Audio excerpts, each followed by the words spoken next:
So hi there, guys. I'm Dan Van Brunt, and I am a Senior Director of Technology here at Klick Health. I was going to go through and tell you a whole bunch of things about me, but I'm going to skip through it because I have a lot to get through, so hold on to your seats. Basically, I work for the marketing department here, and these two gentlemen here I have the pleasure of working with every day, and this is just some of the cool stuff that we get to build. But we're here to talk about serverless pipelines. So just a quick agenda. We're going to talk about what is serverless. We're going to talk about the serverless framework and the goal that I'm going to frame, which is building a serverless pipeline. I'm going to take you through what we went through to do it. I'm going to do a live demo, and we probably won't get time to walk through code, but happy to talk about it afterwards. And we're going to have time for questions. So just a show of hands, who's heard of serverless? Cool, so most of us. If you haven't, don't feel bad, because even when I heard about it, I didn't really understand what it was. So this is what it is. I won't let you make you read it. Martin Fowler is a very smart guy when it comes to DevOps, wrote many books, but this didn't help me out very much. So this helped me out. Does everybody know what that is? I was lucky to buy one of these recently. This is a wireless charger for my phone, right? But what's kind of funny about it when I call it a wireless charger? There's a wire, right? So this is kind of what I like to use as an analogy for serverless. It's not that there aren't any servers, it's just there's no, you don't have to worry about the servers, provisioning the servers or monitoring any of those things. Those are handled for you. So all you have to do is put your phone down and the phone charges. So maybe it's better said as serverless, but that's still confusing. Some people coined the term serviceful, which sounds a whole lot more like what it is. But just sort of high level, where does the word serverless come from, or what do we expect when we use something that's serverless? Well, it promotes microservices architecture, so building things in small pieces that all fit together rather than just having one box that everything sits on. Zero administration, meaning that auto-scaling for a large amount of load gets handled for you. There's no monitoring. OS and security updates get handled for you. It's pay per execute. It's event-driven. And I should mention, pay per execute basically is that when it's just sitting there idle and it's fully provisioned, ready for full production load, but nobody's visiting your site, darn, you pay $0 effectively, right? Because it's pay per execute. Event-driven means that it, again, promotes that microservice type environment because you can have things joined together. And it's interoperable with other managed services.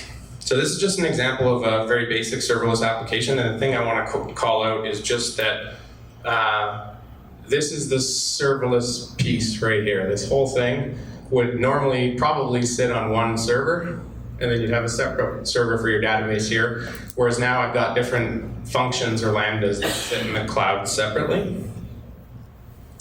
Okay, so what's missing in this picture? Serverless has been around for a while, or at least the idea of it. It's just got a lot of popularity recently. And one of the things that you need for sort of new-ish type of infrastructure is tool sets to use that infrastructure. And serverless framework was one of the first. There's a bunch of them, some written by AWS. There's one called SAM. There's Troposphere. There's CDK, which was presented here a couple of nights ago, last week. So there's a lot of options. I'm just going to talk to you about our experience, and it's going to be with serverless framework.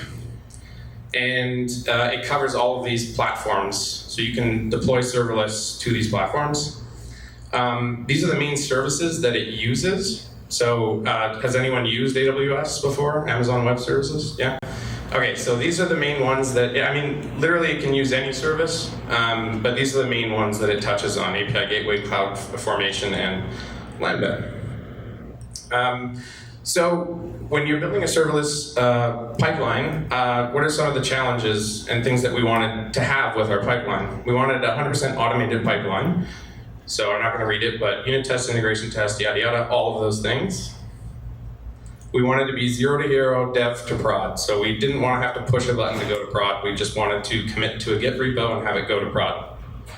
We wanted it to be fully GitOps. So all of the status checks and sort of checkpoints, the gauntlet you need to get through in order to successfully go to production should be pretty rigorous so that you know when it gets there that you're safe.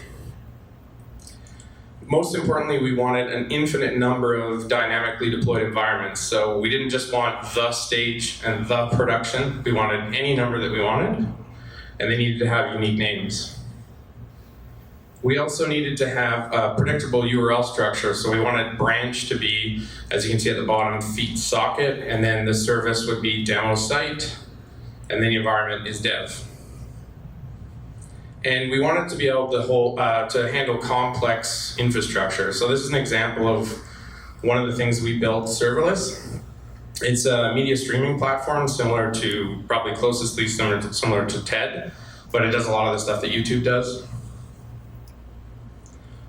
We wanted to be able to do redirects, rewrites, and proxies, which is something that's really, really easy to do when you have an instance. You just write an htaccess file and you put it in a directory and away you go.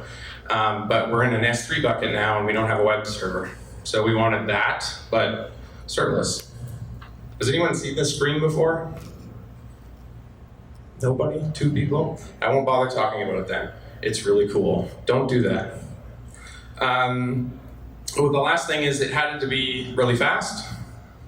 Very, very fast. Faster than this presentation. And one of the things we found out is that I just showed you a screen where I said don't do that. I skipped over it, but basically there's another way that you can do something that's, I would argue, the wrong way, and it deploys really fast. The right way is to use CloudFront, but it takes 30 minutes to deploy every single environment. Imagine trying to push a change and you had to wait 30 minutes every time. Unusable. So let me create an example of what I'm doing. Here's one of my projects I have.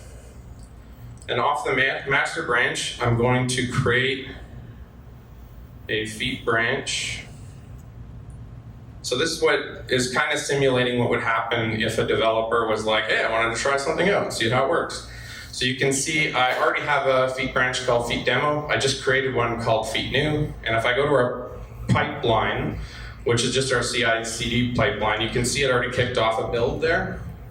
That's the gray one. And you can see right here it says in progress. Just to show you I don't have any tricks up my sleeve, I'm showing you some stacks that we have. Stacks are specific projects that you have in AWS, and I just have the feet demo, but the one I just created was called feet new, and so it's not there yet because it's being built. All right, we'll let that run. And let me just quickly talk about what's happening in our proxy stack. So it's a work in progress, but right now we use a Docker CI pipeline. So the thing that's doing the pushing, that was all that teal color interface, it basically wants you to provide it with a Docker container to run a bunch of commands. And our Docker container we just call build harness. And we have a bunch of things installed with Node.js, Yarn, AWS CLI, that type of thing. And then the proxy stack itself, which is basically a CloudFront distro, a DynamoDB table, and land at the edge, which I won't get into, but it basically allows you to run code as people are hitting the front end of your site, which again, when you're doing it serverlessly, you don't have a server, so it really helps to be able to make dynamic calls even though you don't have a server. Then we're using a custom resource, which is basically a way for the next thing, the demo project, to basically say, okay, I know what I am, I'm a project, but you need to tell me what URL I should be, because we wanted that predictable URL, so that when you deploy, it's gonna put all of its assets up and it's gonna get back the URL, and then everybody can visit that site. This is what the pipeline looks like. This is a lot more complex than it used to look like. But the important bits is that these are all of our project buckets. These are unique. When they get deployed to production, they would have their own CDN in front of them that takes 30 minutes to deploy. But when they're in development, when we want really, really fast deploys, they're using the exact same CDN that's already been deployed, and just has a function sitting here that acts as a router. So when you come in, it says, hey, what were you looking for? Let me see what URL you looked for, and I want it to go to feet new, which is the one I just created. It's going to go to the database and say, what S3 bucket should I go to? And then it's going to say, okay, I'll go to that S3 bucket. And it serves it back up to you. And you can make deploys in 3 minutes. Hopefully, because that's what it just did. Or else this whole thing just failed. So let's just go take a quick peek on where that is. How am I doing for time? 10 minutes. 10 minutes? Wow. Who knew? So we're sitting at 3 minutes right now. Let's just take a quick peek at what's going on. So we run some unit tests, and after the unit tests pass, we're going to do a deploy for the feature branch.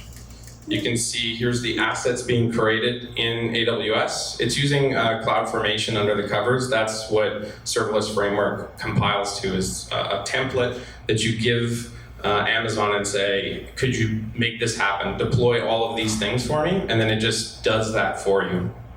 So that's what the CI pipeline's done right now, is it said, hey, somebody just requested feet-new, can you create me one of these but with feet-new? And so that's what it's basically trying to set up to do right now, and that's at 3 minutes and 43 seconds. Okay, so now it's deployed, and now that it's deployed, we're doing a test with Lighthouse. So how many people use Lighthouse, know of Lighthouse? Front-end developers, woo! All right, so Lighthouse is basically a Chrome, Google creation to test websites. It's amazing. If you don't use it yet, please use it.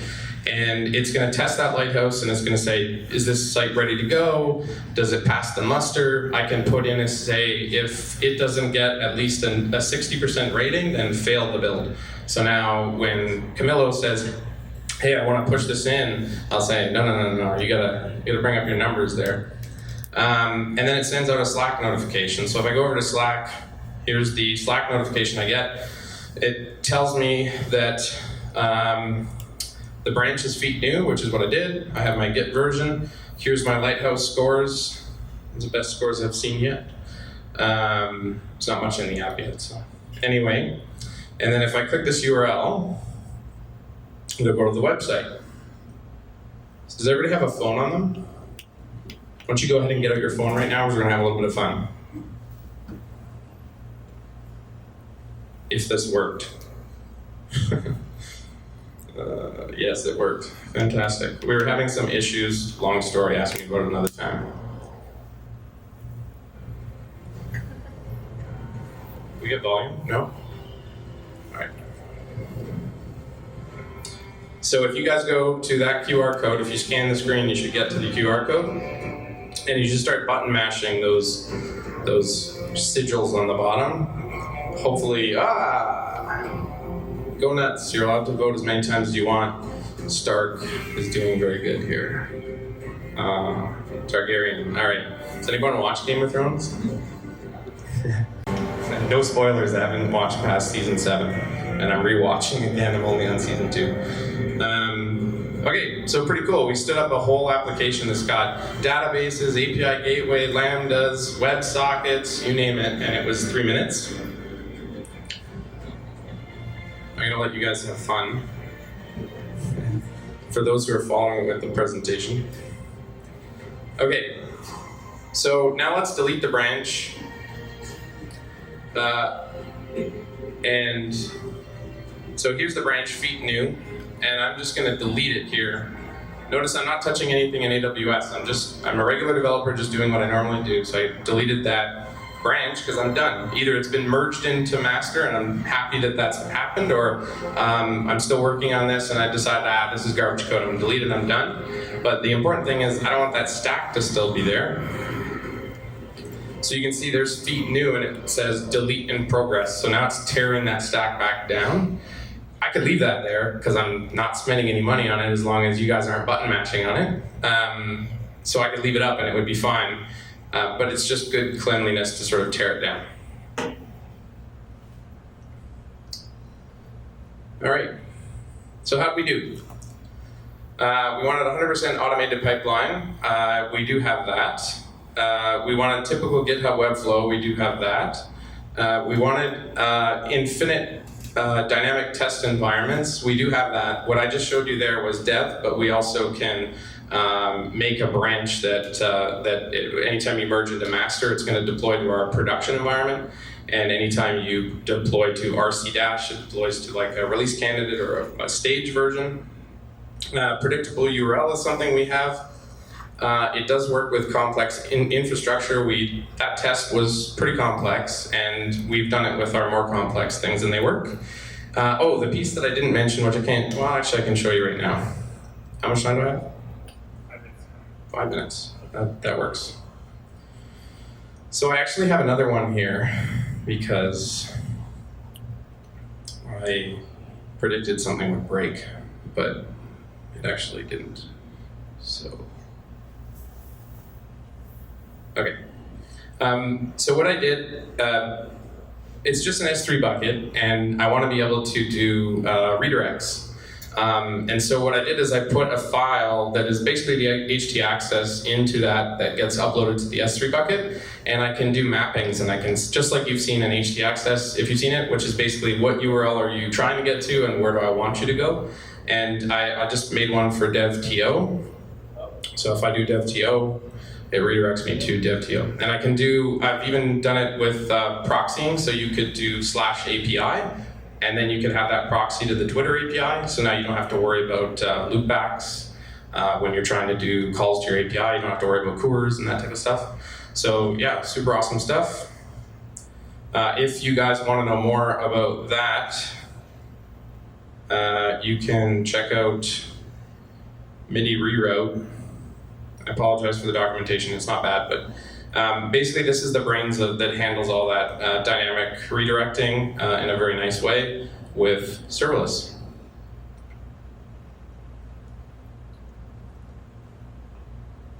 Okay, and so the initial deploys, they take 3 minutes and, 3 minutes, 4 seconds, 3.4 minutes actually is what it is. And consecutive deploys, so once you've already deployed, if you're just pushing changes to it, and then let's say those changes are just for the front end, they take 2.3 minutes, and then to remove it, about 1 minute to do that. And that is it. I encourage you, if you want to know more, I have a Lambda at the Edge course with a Cloud Guru, and if you guys want to learn some of this crazy stuff, Cloud Guru is a really great place to learn all this craziness. They do all the different cloud providers like GCP and AWS and Azure and all that stuff. And there's some super smart people there. So that is my presentation. Thank you. Deploy times are legendary. Has the introduction of those really quick deploy times stirred any change with other teams to get their deploys down to that level? Hopefully. Yeah, so Klick's a big place, and we do a bunch of different things. We have a bunch of different organization that we have for different clients and that type of thing. So you can't really say that there's one thing that we do. We do a bunch of different things, and there's very defined reasons for why. We've just specifically been fortunate on my team, on the marketing team, that we have the ability to try new things all the time. So my boss is very sort of forgiving for that type of thing, who's the CEO of the company. So we just have the ability to try this stuff, and I'm constantly in contact with various different people at Klick trying to sort of show them some of this stuff. So yeah, I mean, there's no reason why we couldn't do it, and I know we are doing it on some other teams as well. So those deployment times are actually not crazy when it comes to serverless, but certainly if you're re-imaging machines and doing stuff like that, it's going to take more time. But yeah.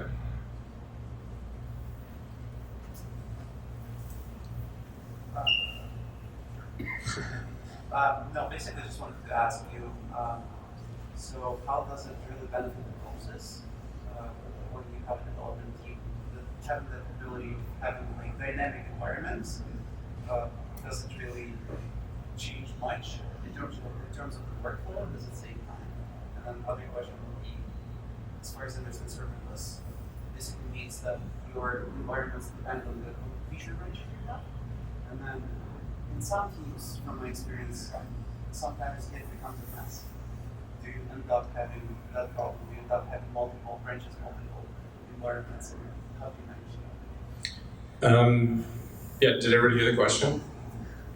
Did you repeat it? I'll repeat the question. So essentially the question was, I believe, correct me if I'm wrong, question one was, does this, or how does this aid in your development time in teams, and or does it cause more confusion? And then the two-part question was, how does it react? How does it translate to maybe repos and how you commit your code, as well as I think something in there about serverless having different routes and things, and so then you might have different places to put your code and stuff. So I have the benefit of having a 3-person team, so it's worked well for us. It's regular Git flow at the end of the day, so it's just, you're just using Git and you're checking stuff in, so I guess as long as you're being clean with how you do things and thinking about how you're committing code and how you're segmenting your code, then things tend to work out really well. The feature branch thing, I guess, it gets more complex. To be fair, the thing that we just deployed was like one stack, one application that had everything in it, like everything. Like if I had an API that had hundreds of functions, theoretically it would, in this case, be in one stack, which is cheating because you probably wouldn't want to do that. And then it would make deployments easier in that you could just do one deploy. But it starts to break down when you're trying to maintain it, and people just want to just touch just the user code, just the user create sort of function. So I don't have any APIs that big, so I've never had that issue, but certainly we do with the IDX platform we showed, we do break things up into multiple stacks, like the API stack, the auth stack, the front end stack, the transcript, because we have something that transcribes video for us. So they're separate stacks and they get deployed separately and they get versioned separately and that type of thing. So there is ways to maintain this. And then I don't know if anyone was here in the last week where they did an CDK presentation. It's showing you how to build really complex CloudFormation templates, but using code.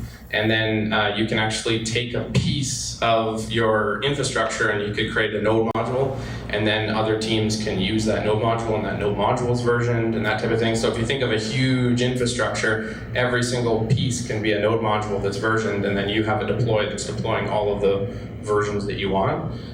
So it's basically the dream, right? Because it's like the way we deploy front-end applications, but it's the entire infrastructure. So it's pretty cool.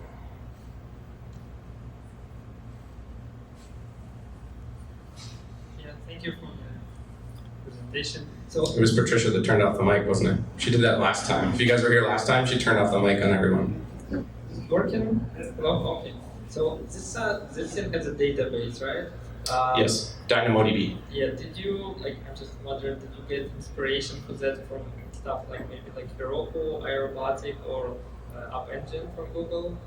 Because it's kind of similar, but with actual application. Can you compare this stuff? You mean like on the proxy stack, like for it to find which route it's supposed to go to, or just for how I was doing the socket connection? Essentially, it's whole CI/CD, because you commit the changes and it will be built and put in a server, and then also this will just giving you URL, and it's essentially automatically at a given stage in URL, based on branch, so you don't need to do any coding there. Yeah, no, I see. And build. So you're talking about the whole, we call it the proxy stack is what we're talking about, that gives us all of those benefits that I was talking through. Yeah, so I've used Heroku before and recently did a lot of looking around at, I got Netflix stuck in my head, but it's not Netlify. Not to put too sharp a point on it, the repo that I was showing you, that MIDI reroute that I was saying handles that, is literally a complete re-engineer of what Netlify does. I literally took their documentation and just rewrote it. So it gives you what Netlify already has for redirects, proxies, and rewrites. But yeah, I mean, everybody wants that, right? You want to have these really fast deploys that are really easy and that it's just sort of weight off of everybody to worry about. And you don't want to pay money when it's just sitting there and all those things. So, I mean, that was the impetus for us to do it for sure, and yeah.